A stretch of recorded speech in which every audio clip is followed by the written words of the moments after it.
नमस्कार दोस्तों, मैं रोहित तिवारी आप सभी का आपके अपने YouTube चैनल पर स्वागत करता हूं। उम्मीद करता हूं आप सभी स्वस्थ होंगे और खुश होंगे।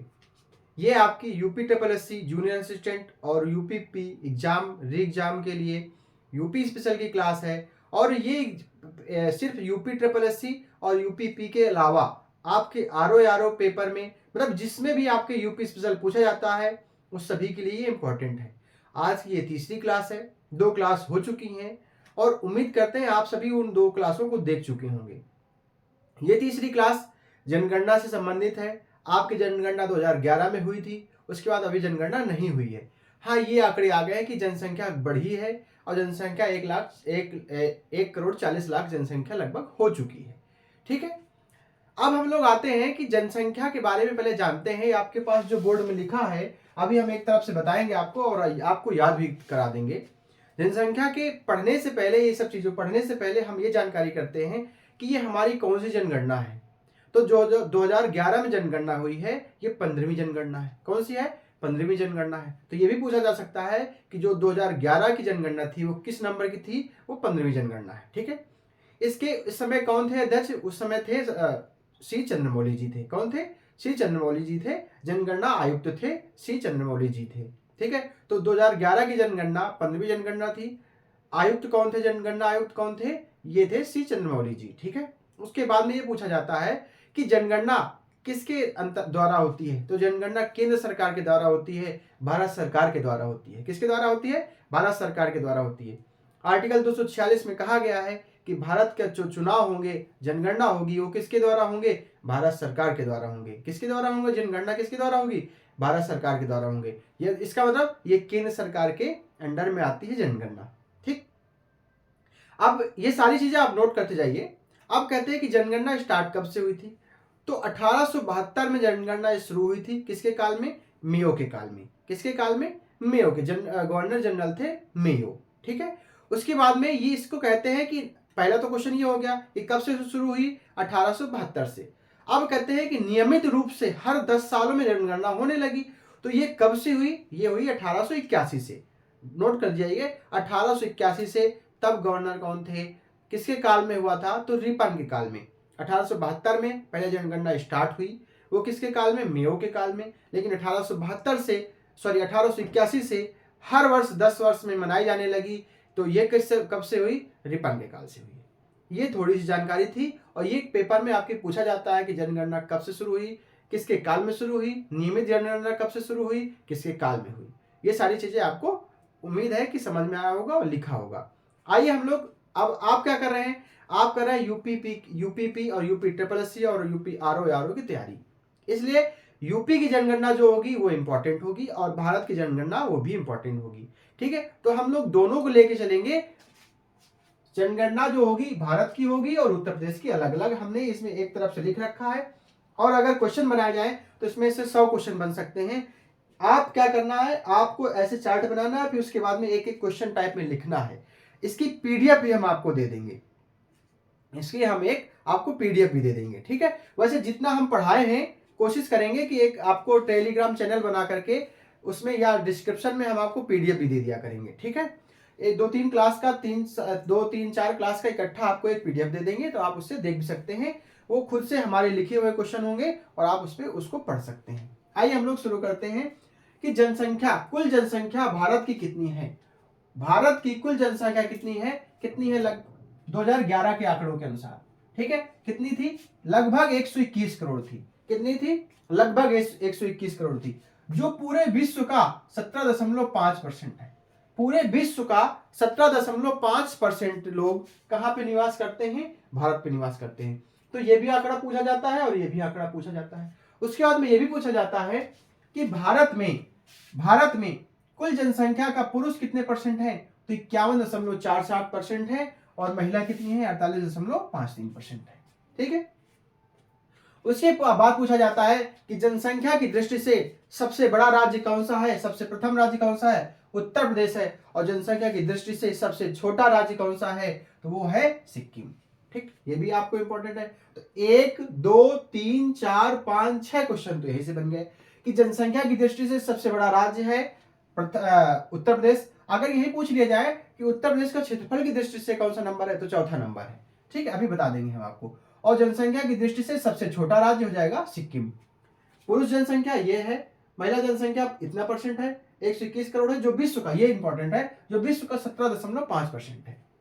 अब अगर यहाँ यूपी की बात करें तो यूपी की जनसंख्या कितनी है, 20 करोड़, लगभग 20 करोड़ है। ठीक है, इसमें से पुरुष कितने परसेंट है, 52.29% है, और महिलाएं कितनी है, 47.71%।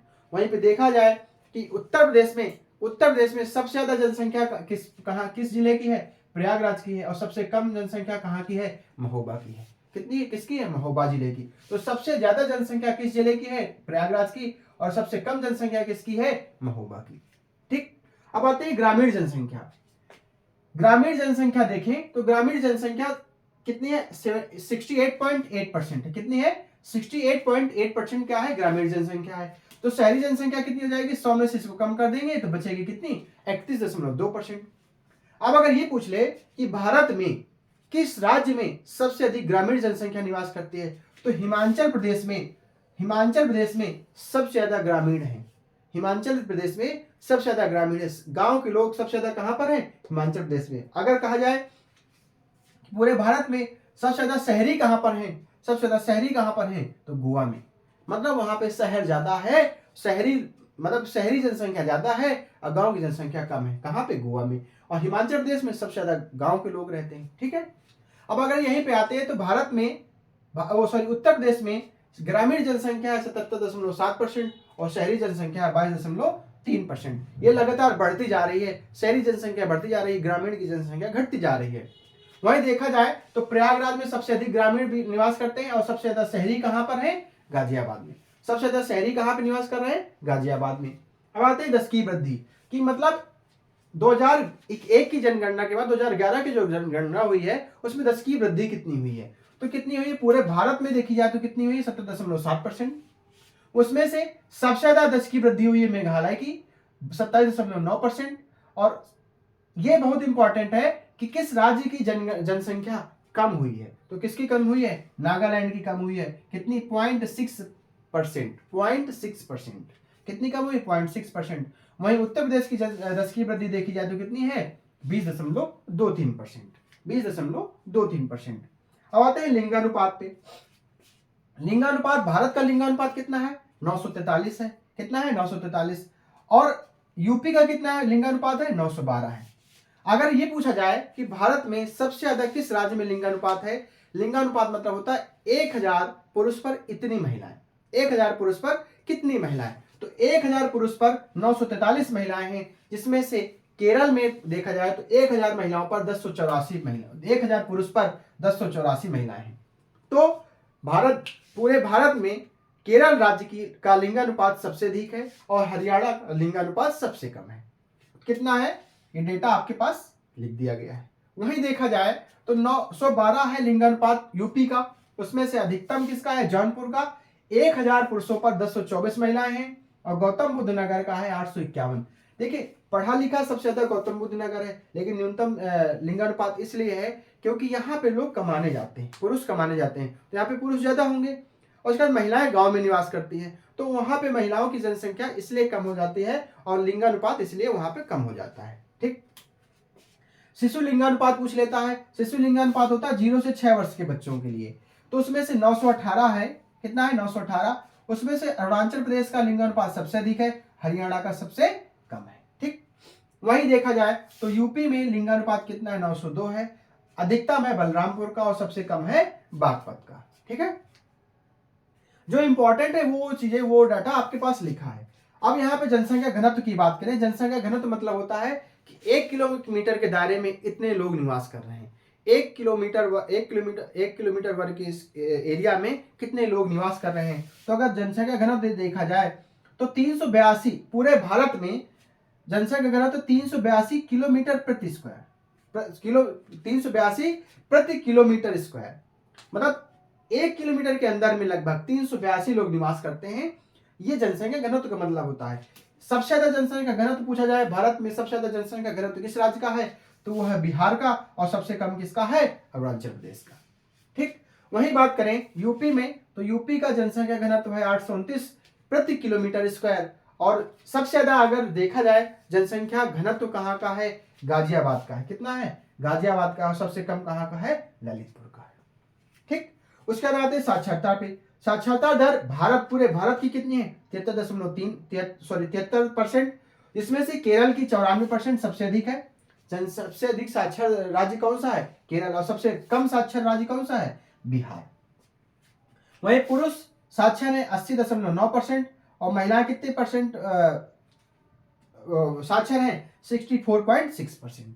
यहीं पे बात करें उत्तर प्रदेश की, तो उत्तर प्रदेश की टोटल साक्षरता दर है 67.7% और पुरुष में है 77.3% और महिला है 57.2%।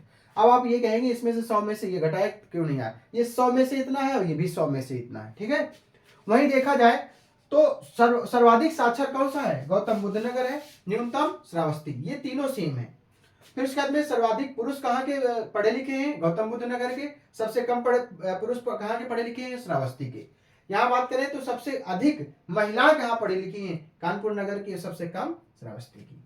ठीक है, ये तो रही जनगणना उत्तर प्रदेश और भारत की। किसकी, उत्तर प्रदेश और भारत की। ये बहुत कम शब्दों में एक बोर्ड के अंदर इतने सारे क्वेश्चन बन गए हैं कि आप अगर क्वेश्चन बनाएंगे तो कम से कम 100 क्वेश्चन हो जाएंगे।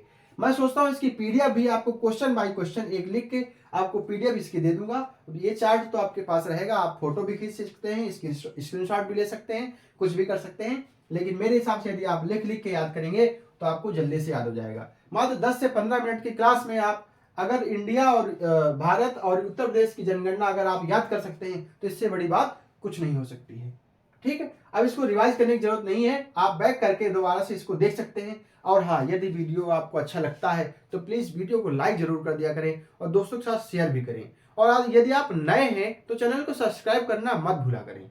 ठीक है, धन्यवाद, मिलते हैं नेक्स्ट वीडियो में।